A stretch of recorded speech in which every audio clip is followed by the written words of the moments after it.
են ձեր դիտարկումները դատարանի որոշման առնչությամբ։ Տեսեք, ինքը դատավոր Դոլմազյանը, եթե ինքը որոշող լիներ, Արմենին ամենասկզբից կալանքից կազատեր։ Գործի քննության համար, այսպես կոչված գործի, այսպես կոչված քննության, ոչ մի անհրաժեշտություն չկար։ Եվ այսօրվա միտքը, որ որոշումները կայացում են այլ տեղ, ուղղակի Դոլմազյանը դրանք ձևակերպում է, ինչը դատավորը շատ ծանր տարավ եւ մոռացավ, որ փաստաբանին չկարելի հետապնդել իր կարծիքի համար, ցույց տալի, որ ես ճիշտ եմ։ Ճիշտ էր նաեւ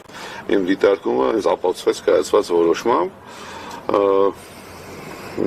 բացարձակ իմաստ չկա տնային կալանքի, բացի մեկ իմաստից Արմեն Աշոտյանի քաղաքական գործունեության սահմանափակումը եւ հալածանքը։ Ամեն դեպքում տնային կալանքը, հավատացեք, եւս հեշտ խափման միջոց չէ, ծանր է եւ ունի իր մեծ դժվարությունները։ Քաղաքական հետապնդումը շարունակվում է, նորից եմ ասել, քաղաքական process-ները սկսում են այլ վայրերում եւ ավարտվում են այլտեղ։ Սրանք իրավական չեն, որպեսզի դատական նիստերի դահլիճում ավարտվեն կամ հանգուցալուծվեն։ Մենք ապրենք, կտեսնենք։ Շնորհակալություն։ Հարգելի հետևողներ,